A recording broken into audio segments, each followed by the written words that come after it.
ay, ay, ay, ay, ay. Yay, yay, yay, yay. Ay, ay, ay, ay, ay, ay. Ay, ay, ay, ay, ay, ay, ay, ay, ay.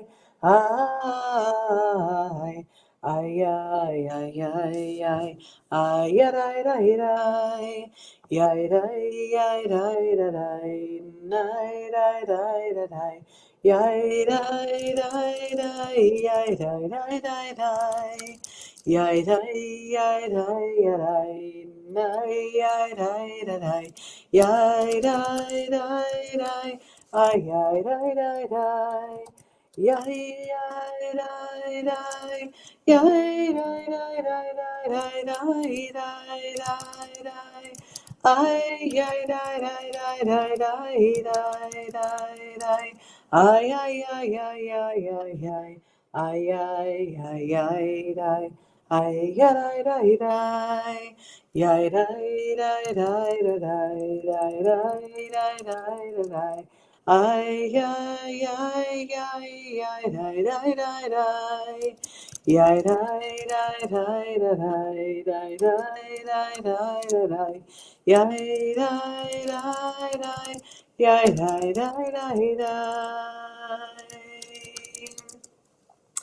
Boker Tov, good morning. Shabbat Shalom. Oh, I'm just typing this so that I don't forget it. It is an awesome day out today. It's cold for sure. My fingertips are freezing at the bus stop, but the sun is bright. The sky is blue. It's weird that there's frost on the ground, simply because it was 50 degrees out yesterday in the morning. The first funeral wasn't raining, a little mist. The second funeral was downpouring. And by the time I was done, well, not done teaching for the day, but by the time I finished my first set of students and came outside to get to the car, it was snowing. Just like a full circle of weather yesterday. And then this morning I wake up to frost, but blue, sunny, blue skies. A good way to enter Shabbat, especially when we have such heaviness. You know, on a gloomy day, it just feels heavier. But on a sunny day, it feels like there's some expanse in the environment, in the atmosphere that we can breathe a little bit. So here we are. Oh, where are we? Day 2 of our 3-part series. Of course, the third part will be in tonight's. I will give a Devar Torah tonight for our Shabbat service. What happens is when I'm not here on a Thursday, because I was doing some funerals, we have a jam-packed Friday. You know, we have the second part of the teaching, and then we have a Devar Torah, the third part of the teaching during our Shabbat service, and then it's the newsletter. So there's a lot of information. Our brains can't really handle it. But if we could pick out one tidbit that can keep us and hold us and get us through into Shabbat, then we've weaved the web for today and for this week. And so here we are, sacred work and skilled hands for Parshat Vayachel Pikudei. So the people gather, they bring their offerings, and the Torah turns itself to something that's fascinating, which is the artisans, the builders, the skilled workers who actually construct the Mishkan, who actually construct the tabernacle, the portable tent, the portable sanctuary, call it the tent, sanctuary of meeting. And amongst all of the people, 2 names stand out, and they are Bezalel and Oholiab. The Torah tells us that they were chosen for this sacred work, and it describes what and who they are in an unusual way. It says, God filled them with the Spirit of God, with wisdom, with understanding, with knowledge, and all with a manner of craftsmanship. Wow. So God filled them with everything God wanted: wisdom, understanding, knowledge, and with all manner of craftsmanship. Exactly what God needed, God filled them with, right? That's a remarkable description. How could you just be everything that God wants you to be? Because the Torah is not talking about prophets or priests, it's talking about artists and craftspeople, people who actually work with their hands, people who weave and carve and shape material. And the Torah tells us, reminds us that their skill is filled with the Spirit of God. I think this challenges the way we sometimes think about spirituality. We often imagine that holiness lives only in, not for everyone, but we often imagine holiness to be living in our ability to pray, in our studying of Torah, of tradition, of liturgy, of um, text, or in performing the rituals that are associated with them. But here the Torah says something different, more like a radical thinking, which is holiness can live in a craft, right? We've heard people say, my religion is my, whatever their hobby is, golf. And maybe for a moment they're thinking of physically going to play golf, and that for them feels spiritual. But if we think of it with a larger lens, it's your ability to do something that is helping you grow. You're out in God's land, creation. You're talking to people, which means you're part of a bigger part of the tapestry of humanity. So it's radical, but it's not. Your craft might be your craft. There are people that are involved in all different kinds of volunteer efforts, or maybe their jobs are jobs that are powerful in whatever way it is. It's holiness can live in the things that you do. People need you. You need that fulfillment. You have some kind of skill that someone else doesn't, and you're beautifying the world in whatever way that is. That's a craft. For them, in this parsha, in this part of the Torah, it is the careful shaping of the wood. It's the weaving of the fabric. It's the artistry of the design, as it were. The Mishkan is not only a place that people are going to pray, but it's a place that is built through sacred work. The name Bezalel is a name that carries a ton of meaning. It means in the shadow of God. It suggests someone who creates while standing in the divine presence. Someone whose creativity reflects something sacred.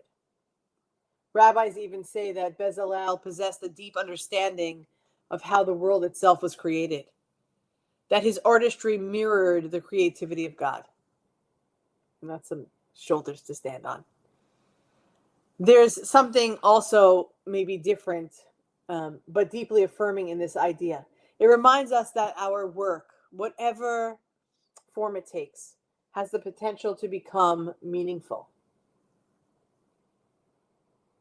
Of course, it holds meaning if it's done with care, if it's done with integrity, if it's done with intention. The Hebrew word that we often use for intention, or is most used for intention, because, you know, in Hebrew there's 97 different Hebrew words to describe one English word. It always is like that.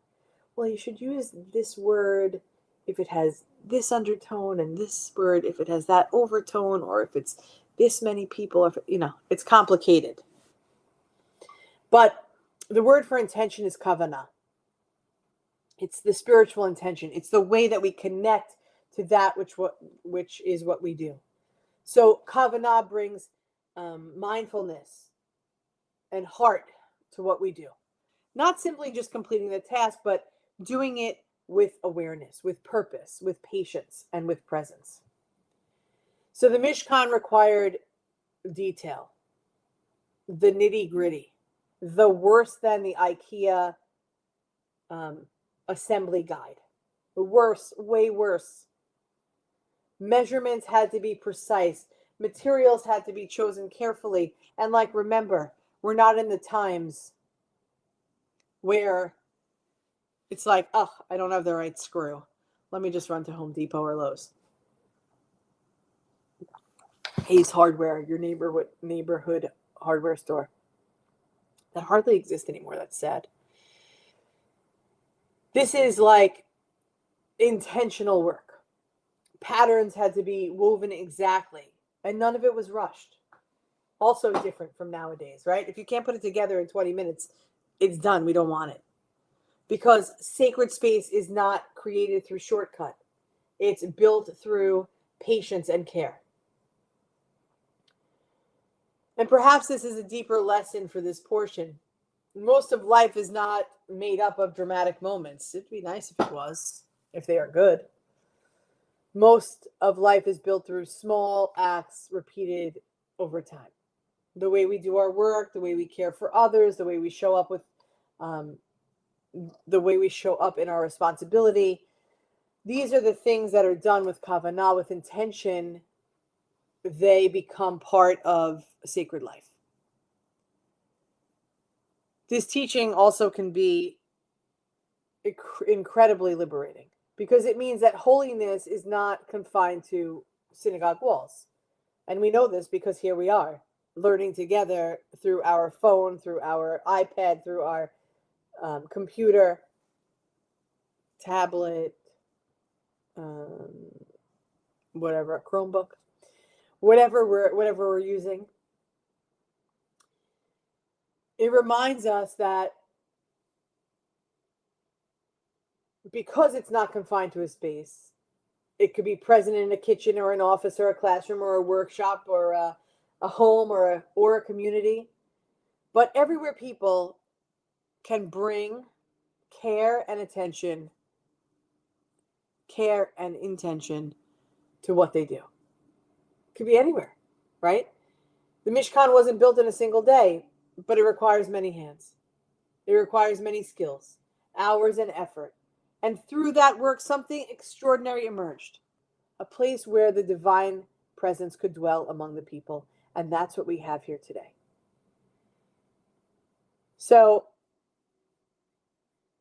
I want to acknowledge today, and certainly tonight I will, but I want to acknowledge something for today, for this moment. 6 years ago, today, a day before the world shut down, was our first connection on this platform. For 6 years, we have shown up virtually every day. Yes, Sunday's our day off, but during every holiday, we're here. There are some days that we're here twice a day. And it's incredibly amazing. Why did we shut down the day before the shutdown? One of our only Hebrew school teacher also worked closely at the school where the first rabbi contracted COVID. And we were informed by our medical professionals that we consulted with to say, hey, we really don't, infectious disease doctors they were, we don't really know enough about this. So I would say shut your door. Go online if you can until we figure it out. And we figured it out, but we already figured it out because we figured out how to stay in the Mishkan of our homes, of our hearts. In our places wherever we could grab something that was going to allow us to still be connected. And we wove together this community. And we haven't turned back. And in truth, we haven't because you continue to show up. And that's the beauty of what we have here. It's different. It's different than the majority. But it's something beautiful. So as we reflect on this day, where can we work on parts of our lives that maybe need to be more meaningful? But we made them more meaningful because we approached it with greater intention. Where can we bring a little bit more kavanah, a little bit more intention to the tasks that fill our everyday? Maybe not be an example, might be instead of doing 20 things at once, try doing 19 things. So that one thing that you're focusing on for gets a little bit more intention, gets a little bit more focus, gets a little bit more time, intention, kavanah, kavanah, kavanah. This week's Parsha, Vayachel Pikudei, reminds us that holiness is not only found in sacred spaces, but it's found really through sacred effort, through hands that shape, through hearts that care, through work that's done with intention. May we remember that even the ordinary tasks in our life can become part of something holy when we bring our full selves to the work before us. We're approaching Shabbat, and there's more to learn. This is the ending. I'll offer the words tonight, and I'm sure Rabbi Jay will tomorrow as well. But when we end a book, there are words that we say. And the words are about strength. And I think there's nothing more that we need, especially in a week where the Jewish world feels shaken. And they're deeply appropriate. But we're going to continue to talk about that tonight because guess what? We get to see you again later. Where we'll pray for healing. Where we'll remember those who have entered life eternal. Where we'll lift up Shabbat. Where we'll continue to dive deeply into what we can learn from the second part of this week's Parsha. Look out for your newsletter. Let's continue to show up for one another. And let's do the holy work because we are one human family, one heart of abundant love. We love you. We're so grateful to be here with you today with Jeneba and Elisa, Rabbi Jay, Suze, Bonnie, whoever else is watching that doesn't check in. One day I'm going to get you to just check in. Thank you, Elisa. It's nourished my soul too. We've been through so much together as a community, as individuals, as collective. And that is the collective light that we shine on the world, even in the darkest moments. Am Yisrael, Am Yisrael, Am Yisrael Chai. Am Yisrael, Am Yisrael, Am Yisrael Chai. Am Yisrael, Am Yisrael, Am Yisrael Chai. Am Yisrael, Am Yisrael, Am Yisrael Chai. Od Avinu Chai. With intention, we go forward into this day. And I'll see you back here at 6:30. Have a great day, everyone.